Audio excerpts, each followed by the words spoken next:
Mi cuñada quiso meterse en mi matrimonio mientras mi esposa estaba embarazada, y terminó con la cara destrozada.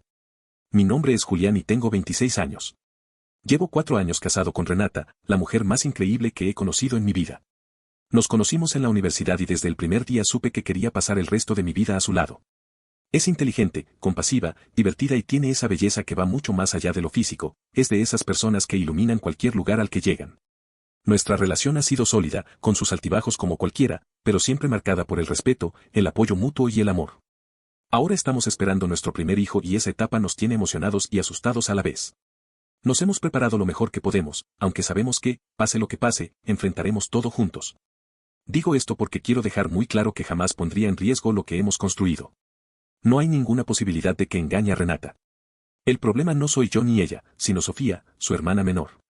Sofía tiene 22 años y, desde que apareció en mi vida a través de mi esposa, no ha hecho más que causarnos problemas.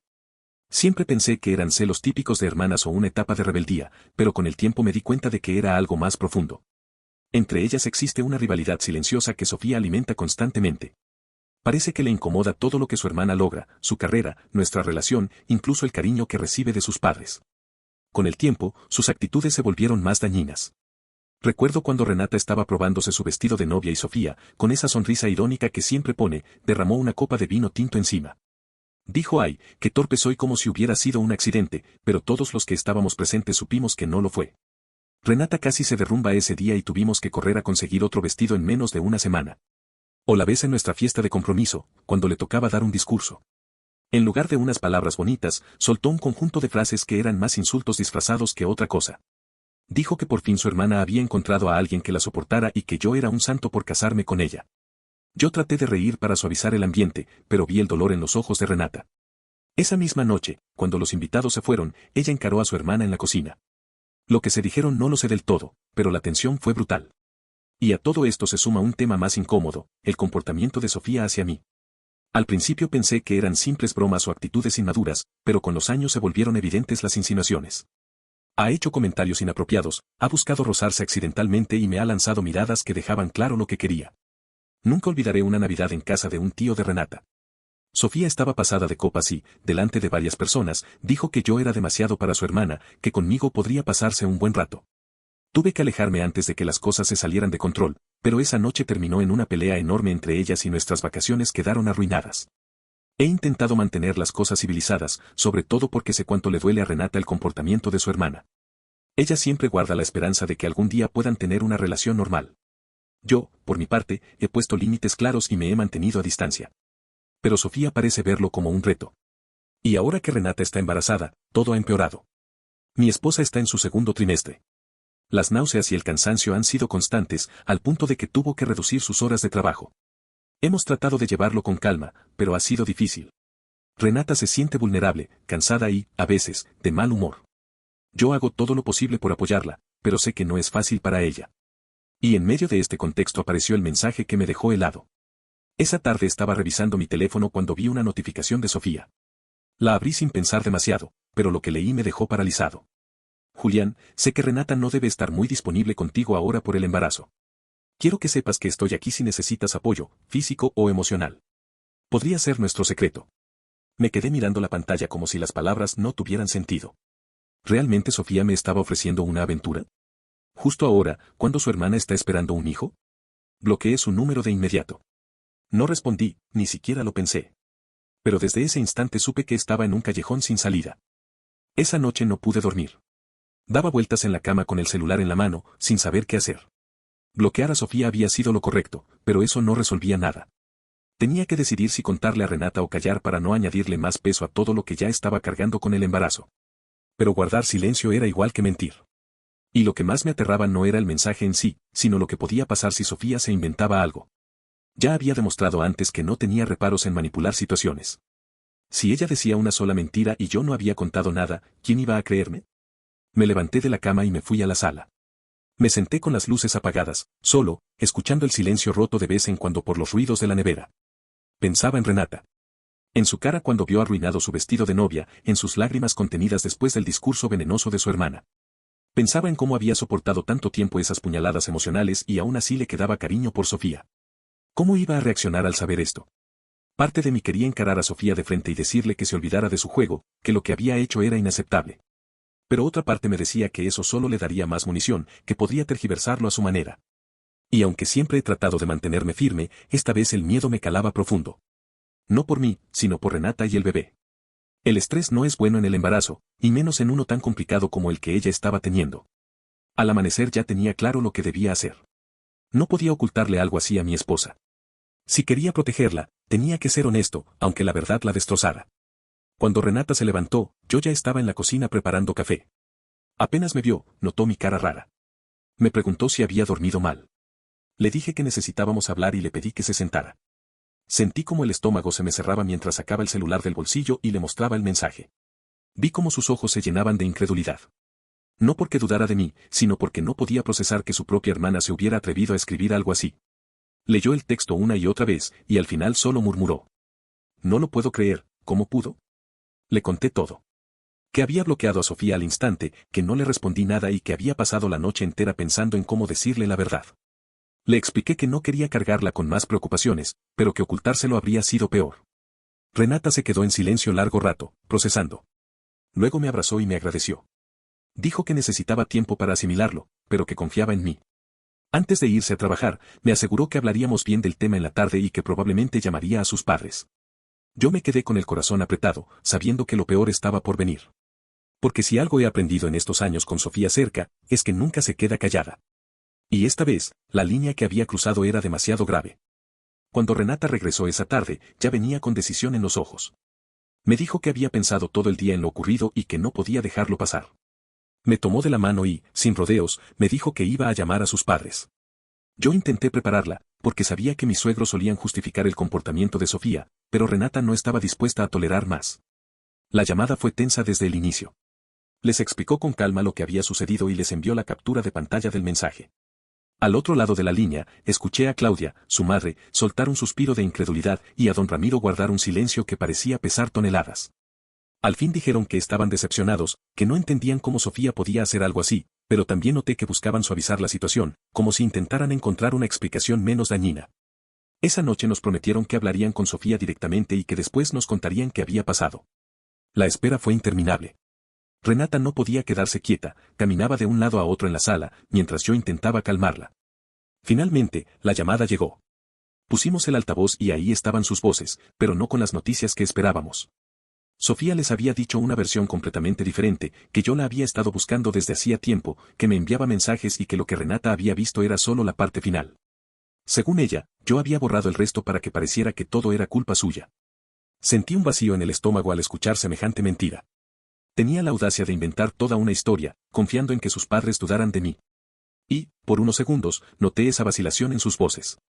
No sabían a quién creer. Renata reaccionó de inmediato. Les dijo que si eso fuera cierto, Sofía debería tener pruebas. Que mostrara las supuestas conversaciones. Pero Sofía, según lo que contaron mis suegros, dijo que las había borrado por miedo a que alguien las descubriera. Una excusa demasiado conveniente. Ahí fue cuando Renata se mantuvo firme. Les dijo que confiaba plenamente en mí, que yo había sido quien le mostró el mensaje desde el primer momento y que no había duda de dónde estaba la verdad.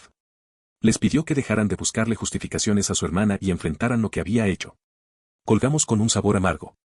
Renata se me acercó, me abrazó y me dijo. No importa lo que diga Sofía ni lo que piensen mis papás. Yo confío en ti. Sus palabras fueron un alivio, pero yo seguía con la rabia contenida. Sabía que mientras Sofía siguiera mintiendo, el problema no estaba ni cerca de acabarse. Esa noche, antes de dormir, le dije a Renata que lo mejor era hablar en persona con sus padres. Que no bastaba con llamadas ni capturas de pantalla. Teníamos que enfrentarlo todos juntos, cara a cara, para que las mentiras de Sofía no siguieran creciendo. Renata estuvo de acuerdo. Así que al día siguiente planeamos visitar la casa de sus padres. Sabíamos que iba a ser una conversación incómoda, pero necesaria. Yo no podía permitir que mi nombre quedara manchado con esa mentira, y menos cuando lo que estaba en juego era la confianza de mi esposa y la tranquilidad de nuestro futuro hijo. La tarde siguiente fuimos a casa de los padres de Renata. Yo iba nervioso, aunque trataba de disimularlo, no quería que ella cargara también con mi ansiedad. Para mi sorpresa, nos recibieron con cordialidad. Incluso don Ramiro, que había sido el más escéptico por teléfono, me dio la mano y me pidió disculpas. Dijo que, pensándolo en frío, era imposible que yo hubiera hecho lo que Sofía aseguraba. Reconoció que yo siempre había sido respetuoso y buen esposo, mientras que su hija menor solía ser caprichosa y problemática.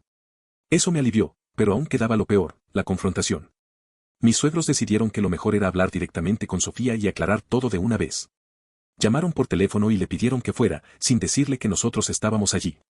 Una hora más tarde, Sofía entró a la casa y se encontró con todos reunidos en la cocina. La tensión fue inmediata. ¿Qué está pasando?, preguntó con esa mezcla de fingida inocencia y fastidio. Claudia fue directa, le exigió que explicara lo ocurrido y que mostrara pruebas de sus acusaciones. Sofía bajó la mirada un instante, luego dijo que no tenía nada porque había borrado los mensajes. Yo intervine, diciéndole que dejara de mentir, que nunca le había escrito nada inapropiado y que lo único real era el mensaje que ella misma me envió. La conversación se fue calentando. Sofía, cada vez más acorralada, soltó algo que hizo que todo explotara. No es mi culpa si Renata no puede darle a su marido lo que necesita. Seguro que él ha intentado con otras también. Sentí el aire escapárseme de los pulmones. Fue un golpe bajo, cruel y repugnante. Pero antes de que pudiera responder, Renata se levantó de golpe. Verla reaccionar así, estando embarazada, me dejó helado. Sin pensarlo dos veces, se acercó a su hermana y le soltó un puñetazo en la cara. El impacto fue seco y Sofía cayó hacia atrás con la nariz sangrando. La escena fue tan rápida que tardé un par de segundos en reaccionar. Me lancé a sujetar a Renata, temiendo que el esfuerzo pudiera hacerle daño o afectar al bebé. Ella estaba temblando de furia, con los ojos enrojecidos por las lágrimas. «Eres una desgraciada», le gritó, con la voz quebrada. «Y jamás vuelvas a hablar de mi hijo ni de mi esposo». Don Ramiro intervino de inmediato, le dio una servilleta a Sofía y le ordenó que se marchara de la casa. Ella, con la cara ensangrentada y todavía en shock, trató de lanzar insultos mientras salía, pero nadie la escuchó. El portazo final dejó un silencio espeso en la cocina. Renata se dejó caer en una silla y yo me arrodillé frente a ella, tomándole las manos. Le pedí que respirara hondo, que pensara en el bebé. Ella estaba agitada, pero poco a poco se fue calmando. Su madre trajo agua y trató de consolarla, aunque la decepción en su rostro era evidente. Nos quedamos un rato más en la casa para que Renata recuperara la calma. Como gesto de alivio, don Ramiro pidió unas pizzas para cenar. No era mucho, pero en medio del caos se agradecía cualquier respiro. Al final de la noche volvimos a casa agotados, con la sensación de que habíamos cruzado una línea de la que ya no había vuelta atrás. Sofía había sobrepasado todos los límites y Renata, por primera vez en mucho tiempo, había decidido no contenerse más. Yo no sabía qué vendría después, pero intuía que esto todavía no había terminado. Con Sofía, nada terminaba tan fácil. Pensamos que, después de la explosión en casa de mis suegros, las cosas empezarían a calmarse. Pero con Sofía nunca nada se queda en silencio. Al día siguiente, supe que la tormenta apenas comenzaba cuando Renata me mostró su teléfono con los ojos desorbitados. Sofía había publicado una foto en Facebook donde aparecía con la nariz hinchada y un moretón visible. El texto que acompañaba la imagen era un ataque directo: mi hermana me golpeó solo por decir la verdad sobre su esposo. No todos tienen el valor de desenmascarar a un mujeriego. Ver esas palabras me revolvió el estómago. Sofía no solo mentía, ahora estaba arrastrando el conflicto a las redes sociales, haciéndolo público y exponiendo a Renata en uno de sus momentos más frágiles. Renata no tardó en responder. No era de quedarse callada, y menos después de lo que Sofía había hecho. Comentó la publicación con la captura de pantalla del mensaje que yo había recibido. Escribió: «Te golpeé porque intentaste meterte con mi esposo. No inventes historias, lo único que tienes es vergüenza». El comentario se volvió viral en cuestión de horas. Familiares, amigos y conocidos comenzaron a reaccionar. Algunos pedían explicaciones, otros mostraban apoyo a Renata y a mí, y muchos más se lanzaban en contra de Sofía. El linchamiento digital fue inmediato: mensajes privados acusándola de ser una saboteadora, insultos en su muro, gente recordándole sus viejas actitudes tóxicas. Al poco tiempo, Sofía puso su cuenta en privado y borró la publicación. Pero ya era demasiado tarde. La bola había rodado y la gente había tomado partido. Por primera vez en mucho tiempo, la mayoría se puso del lado de Renata. Fue un alivio ver que no estábamos solos. Claudia y don Ramiro también intervinieron. Después de la vergüenza pública, llamaron a Sofía y le exigieron que se disculpara. Don Ramiro fue claro: si no reconocía lo que había hecho y no pedía perdón, mejor que no se presentara de nuevo en la casa. Yo me sentía raro. No buscaba que la familia se fracturara de esta manera, pero a la vez no podía sentir compasión por Sofía. Había inventado mentiras que podían haber destrozado mi matrimonio, justo en el momento más vulnerable de Renata. Los días siguientes fueron tensos pero, de alguna manera, más tranquilos en nuestro hogar. Renata recuperó algo de paz al ver que su familia, sus padres incluidos, finalmente entendía hasta dónde había llegado su hermana. Incluso Claudia, que solía ser más protectora con Sofía, se mostró de nuestro lado. Nos visitaba seguido, trayendo comida o simplemente haciendo compañía, intentando compensar el caos. Pasaron semanas. El embarazo de Renata siguió adelante sin mayores complicaciones y yo volví a dormir mejor por las noches. Sofía, por su parte, desapareció de las reuniones familiares y dejó de ser invitada a cumpleaños o comidas. La distancia se volvió un castigo silencioso. Casi 2 meses después, todo sigue igual, Sofía no ha pedido disculpas ni ha intentado arreglar nada. La familia se reacomodó sin ella, y aunque a veces duele pensar en lo que Renata ha perdido como hermana, también hay un alivio enorme en no tenerla cerca. Miro a mi esposa y a su creciente barriga, y me digo que lo importante ahora es lo que estamos construyendo. Sofía eligió su camino, uno marcado por los celos y la mentira. Nosotros, en cambio, seguimos unidos, más fuertes que nunca. No olvides dejar tu opinión en los comentarios, dejar tu like y compartir este video.